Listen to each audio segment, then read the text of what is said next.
প্রিয় student, welcome to SKB math and physics education চ্যানেলে তোমাদের স্বাগতম। আজকের ক্লাস হচ্ছে এসএসসি জিডির প্র্যাকটিস সেট থেকে 7 নম্বর সেট থেকে পার্ট 2 অঙ্ক।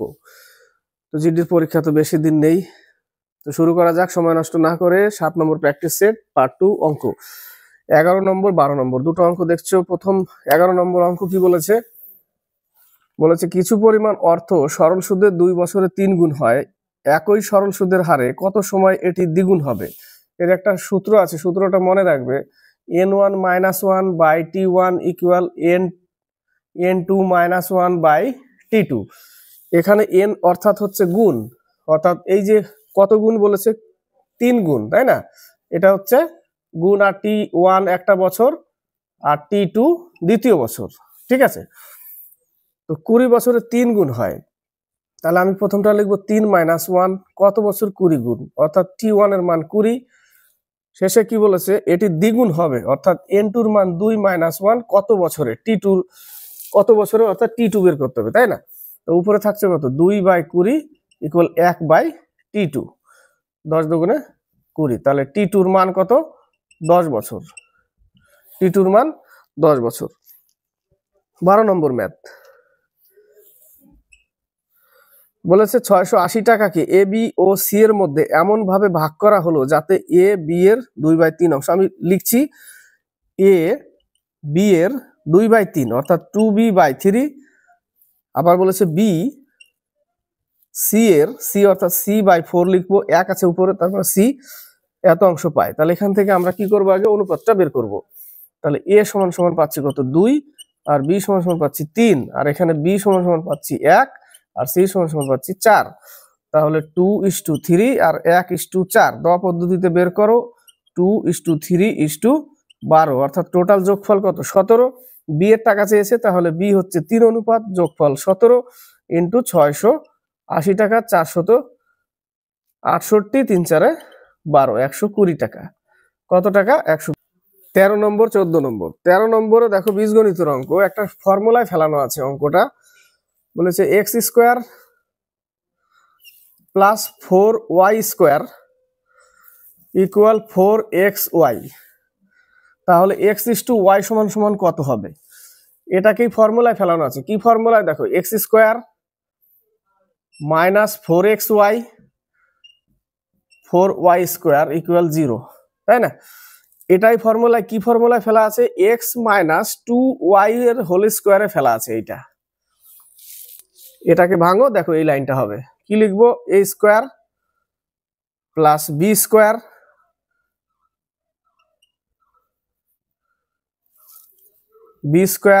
Minus 2ab। কি পাচ্ছি এখান থেকে, x² plus 4y² minus 4xy হচ্ছে এই লাইনটা।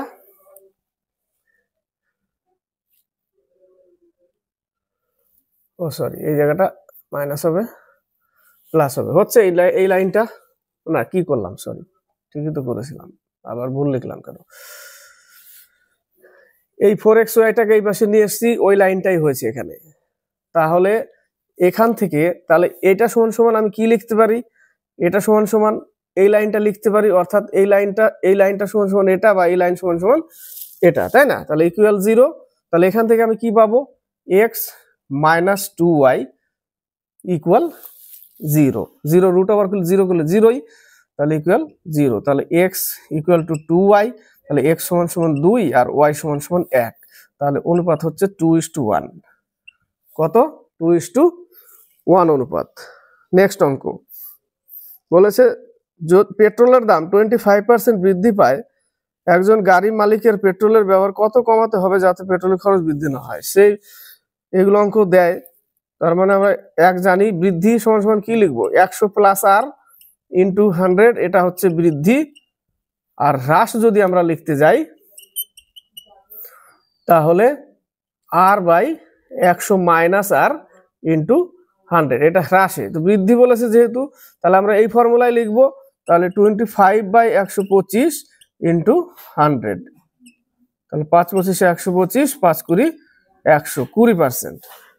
মুখে মুখে হয় এগুলো। 15 নম্বর আর 16 নম্বর। 15 নম্বর ঘনমূল বের করতে বলেছে, তিনটের জন্য একটা, তাহলে 0.0000216, এইটুকু হচ্ছে 6 কিউব, তাই না? তো কিন্তু আমরা ঘনমূল যেহেতু বের করতে বলেছে, তাহলে তিনটের জন্য একটা আসবে, ঠিক আছে? তাহলে এটা হচ্ছে 6 কিউব, আর এখানে তিনটের জন্য একটা শূন্য দশমিক, এই হচ্ছে উত্তর। 0.06 0.06 হচ্ছে উত্তর। নেক্সট অঙ্ক 16 নম্বর বলেছে, এক ব্যবসায়ী 10 টাকায় 6টি কলা কিনলো এবং 6 টাকায়, ওই জায়গাটা 4 টাকায় না হয়ে জায়গাটা 6 টাকায় 4টি কলা বিক্রি করলো, তার শতকরা লাভ বা ক্ষতি। সেম জিনিস, মানে এই টাইপের অঙ্ক দেখিয়েছি এর আগে। দ্বিতীয় লাইনের যে টাকাটা আছে সেটাকে আগে লিখবে, 6 টাকায় 4টি কলা, দ্বিতীয় লাইনটাই, তাই না? 6 টাকায় 4টি কলা। এবার কি করবে, প্রথমে টাকাটাকে আগে রাখবে, টাকাটাকে আগে রাখলাম দ্বিতীয় লাইনের। এবার প্রথম লাইনের 10 টাকাটাকে এখানে লিখবো, টাকার নিচে টাকা এবং 6টি কলার নিচে কলা। এবার ক্রস মাল্টিপ্লাই করলে আমাদের কি হবে, এটা হবে 4 10 40, আর এটা হবে 6 6 36। দেখো এটা হচ্ছে ক্রয় মূল্য, এটা ক্রয় মূল্য, আর এটা হয়ে গেছে বিক্রয় মূল্য। তো ক্রয় মূল্য 40 টাকা হলে বিক্রি 36 টাকা, 4 টাকা লস হয়ে গেছে, ক্ষতি হয়ে গেছে। কত ক্ষতি হয়ে গেছে? 4 টাকা। 40 টাকায় 4 টাকা ক্ষতি, 100-এ কত? 10% ক্ষতি, 10% ক্ষতি। 17 নম্বর 18 নম্বর। 17 নম্বর, এক্স যদি এক্স সমান সমান, এই যে মান দিয়েছে এক্স সমান সমান √15 স্কোয়ার মাইনাস 12 স্কোয়ার, তবে এক্স স্কোয়ার সমান সমান কত? 15 সমান সমান 15 স্কোয়ার হচ্ছে 225, 12 144, √x সমান সমান, তাহলে বিয়োগ করলে কত পাবো? বিয়োগ করলে 81, অর্থাৎ x সমান সমান √81, x সমান সমান 9। কিন্তু বলেছে x স্কোয়ারের মান কত, তাহলে কি স্কোয়ার করতে হবে, 81 আনসার কত হবে? 81।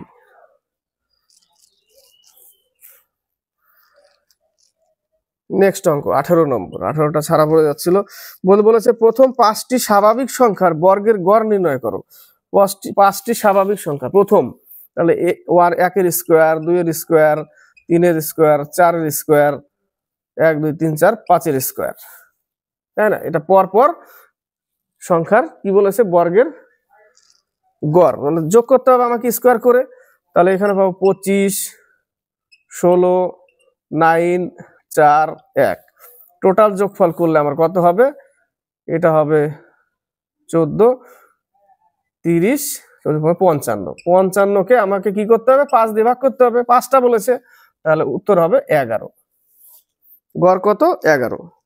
19 নম্বর 20 নম্বর। 19 নম্বর বলেছে, যদি কোনো নকশাতে 0.4 ইঞ্চি দূরত্বের অর্থ 6 ফুট দূরত্বের সমান হয়, তবে 76 ফুট দূরত্বে অবস্থিত দুটি অট্টালিকার দূরত্ব ওই নকশাতে কত হবে ইঞ্চিতে বলেছে, তাই না?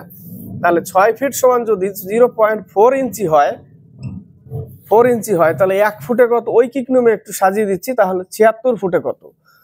ঠিক আছে, 76 ফুটে কত? শূন্য নিয়ে নিলাম, দশমিক উঠিয়ে আমাকে কি করতে হবে? 4 15 60। তাহলে 15 দিয়ে আমাকে 76কে ভাগ করতে হবে, 5 15 75, 1 নামলো, দশমিক নিলাম, শূন্য হচ্ছে না, আরেকটা নিয়ে 6 15 90, মানে এখানে উত্তর নিয়েছে 5.1 ইঞ্চি। ঠিক আছে, 5.1 ইঞ্চি উত্তর নিয়েছে। 20 নম্বর বলেছে। 20 নম্বর অঙ্ক, এ ও বি এর গড় আয় 3300 টাকা, পড়ছি আর লিখছি। এ প্লাস বির গড় আয় যদি 3300 হয়, তাহলে মোট আয় কত? 2 দিয়ে গুণ করতে হবে, 6600। আবার বি প্লাস সি, এদের গড় আয় যদি 3000 হয়, তাহলে মোট আয় কত? 6000, 2 দিয়ে গুণ করতে হবে 3000-কে। আবার সি প্লাস এ, এদের গড় আয় যদি 2700 হয়, তাহলে টোটাল হবে 5400 মোট। এবার দেখো কাজের অঙ্কতে এইভাবে থাকে না, সবাই সবার মধ্যে একবার করে আছে, তাহলে আমরা সেখানে কি করতাম?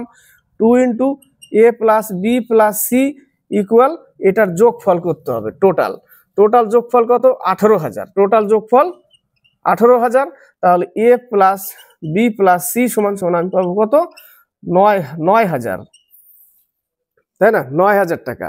সবার টাকার যোগফল 9,000 পেয়ে গেলাম, সবার টাকার যোগফল 9,000। তা বলেছে গড় কত, তাহলে 3 জন আছে যেহেতু, তাহলে আমাকে 3 দিয়ে ভাগ করতে হবে, ভাগ করলে 3,000 টাকা অ্যান্সার। কত টাকা? 3,000 টাকা। তো এই গেল 7 নম্বর প্র্যাকটিস সেট অঙ্ক পার্ট 2 শেষ করলাম। এসএসসি জিডি যারা ক্র্যাক করতে চায়, খুব একটা কঠিন অঙ্ক আসে না, তবে প্র্যাকটিস করতে হবে। আবার খুব কঠিন আসে না বলে ঢিল দিলে চলবে না, সবসময় প্র্যাকটিস রাখতে হবে, হাতের স্পিড রাখতে হবে এবং সময়ের মধ্যে করতে হবে। তো লাইক শেয়ার অবশ্যই করবে আর সাবস্ক্রাইব করে চ্যানেলকে এগিয়ে নেবে।